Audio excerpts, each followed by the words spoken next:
Friends, Parappa ബ്ലോഗിന്റെ പുതിയ എപ്പിസോഡിലേക്ക് എല്ലാവർക്കും സ്വാഗതം. എന്റെ ഈ യാത്ര നിങ്ങളെ കൂട്ടിക്കൊണ്ടുപോകുന്നത് കാസർഗോഡിന്റെ ഹൃദയഭാഗമായ ബന്തെടുക്കയിൽ നിന്ന് പുണ്യനദിയായ കാവേരിയുടെ ജന്മഭൂമിയായ തലക്കാവേരിയിലൂടെ പ്രകൃതിയുടെ വശ്യത നിറഞ്ഞ എരുമാടിലേക്കാണ്. ഇതുവരെ കാണാത്ത കാഴ്ചകളും കേൾക്കാത്ത കഥകളുമായി ആവേശകരമായ ഒരു യാത്രാനുഭവത്തിനായി തയ്യാറായിക്കോളൂ.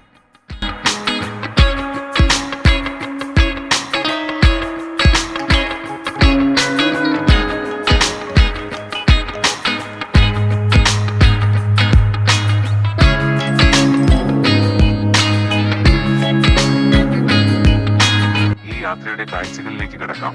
വണ്ടി മുന്നോട്ട് പോകുന്തോറും പ്രകൃതിയുടെ മാന്ത്രിക സൗന്ദര്യം നമ്മളെ അതിശയിപ്പിക്കുന്നത് കാണാം. വഴിയോരങ്ങളിൽ തലയുയർത്തി നിൽക്കുന്ന കൂറ്റൻ മരങ്ങളും ഇരുവശത്തും നിറഞ്ഞു നിൽക്കുന്ന പച്ചവിരിച്ച പാടങ്ങളും മലനിരകളും ഈ യാത്രയെ എത്രത്തോളം മനോഹരമാക്കുന്നുവെന്ന് നിങ്ങൾക്ക് ഈ ദൃശ്യങ്ങളിൽ നിന്ന് മനസ്സിലാകും.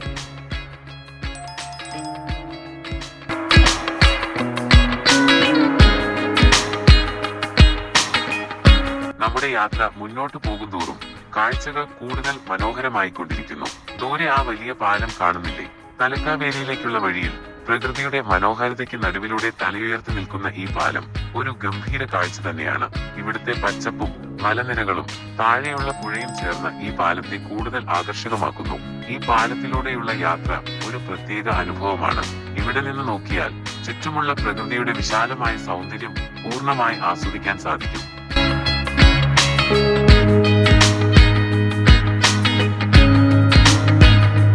നദിയായ കാവേരിയുടെ ഉത്ഭവസ്ഥാനമായ തലക്കാവേരിയിലാണ്. പ്രശാന്ത സുന്ദരമായ ഈ സ്ഥലം വിശ്വാസികൾക്ക് മാത്രമല്ല പ്രകൃതി സ്നേഹികൾക്കും ഒരുപോലെ പ്രിയപ്പെട്ടതാണ്. പശ്ചിമഘട്ടത്തിന്റെ മടിത്തട്ടിൽ സ്ഥിതി ചെയ്യുന്ന ഇവിടെ മൂടൽമഞ്ഞും തണുത്ത കാറ്റും പച്ചപ്പും ചേർന്ന് മാന്ത്രികമായ ഒരു അന്തരീക്ഷം ഒരുക്കുന്നു. ഇവിടുത്തെ ക്ഷേത്രവും പ്രകൃതി സൗന്ദര്യവും ഓരോ യാത്രികന്റെയും മനസ്സിനെ ശാന്തമാക്കും. തലക്കാവേരിയുടെ ഈ ദൃശ്യഭംഗി നിങ്ങളുടെ മനസ്സിൽ ഒരു പുതിയ അനുഭവം നൽകുമെന്ന് ഉറപ്പാണ്.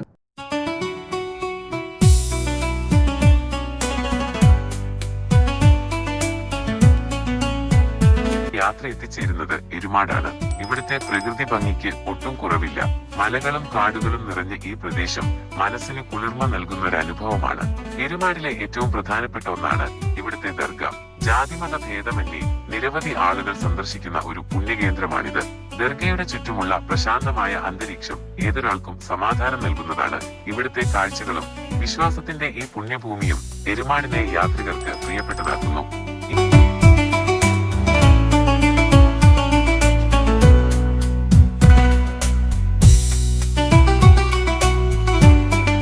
എരുമാടിലെ ഈ പ്രസിദ്ധമായ മക്കാം ഈജിപ്ത് സ്വദേശിയായ ഒരു സൂഫി ഷഹീദിന്റേതാണ്. മതപ്രചാരണത്തിനായി ഇന്ത്യയിലെത്തിയ അദ്ദേഹം കുടകിലെ കുത്തനാട്, താവൂർ എന്നിവിടങ്ങളിൽ കഴിഞ്ഞ ശേഷം എരുമാടിൽ താമസമുറപ്പിച്ചു. ഹിജ്റ 1054 ഷഅബാനിലെ ഒരു വെള്ളിയാഴ്ചയാണ് സൂഫി ഷഹീദ് രക്തസാക്ഷിയായതെന്ന് പറയപ്പെടുന്നു. അദ്ദേഹത്തിന്റെ യഥാർത്ഥ പേര് ആർക്കും അറിയില്ലെന്നും സൂഫി എന്ന് വിളിക്കുകയും രക്തസാക്ഷിയായതിനു ശേഷം ഷഹീദ് എന്ന പേരിനോട് ചേർത്തതാണെന്നും ചില വിവരങ്ങളിൽ കാണുന്നുണ്ട്.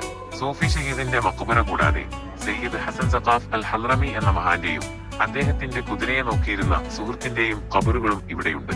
ജാതിമത ഭേദമന്യേ നിരവധി ആളുകൾ സന്ദർശിക്കുന്ന ഒരു പ്രധാന തീർത്ഥാടന കേന്ദ്രമാണിത്. ഈ വീഡിയോ നിങ്ങൾക്ക് എല്ലാവർക്കും ഒരുപാട് ഇഷ്ടപ്പെട്ടു എന്ന് വിശ്വസിക്കുന്നു. നിങ്ങളുടെ സമയം ചിലവഴിച്ച് ഇത് കണ്ടതിൽ ഒരുപാട് സന്തോഷം. ഈ വീഡിയോ ഇഷ്ടമായെങ്കിൽ ഒരു ലൈക്ക് തരാനും നിങ്ങളുടെ അഭിപ്രായങ്ങൾ താഴെ കമന്റ് ചെയ്യാനും മറക്കരുത്. കൂട്ടുകാർക്കും പ്രിയപ്പെട്ടവർക്കും ഷെയർ ചെയ്ത് ഞങ്ങളെ സപ്പോർട്ട് ചെയ്യുക. ഒപ്പം ഞങ്ങളുടെ ചാനൽ സബ്സ്ക്രൈബ് ചെയ്യാനും മറക്കരുത്. നിങ്ങളുടെ ഓരോ പിന്തുണയും ഞങ്ങൾക്ക് വളരെ വലുതാണ്. അടുത്ത വീഡിയോയിൽ കാണാം.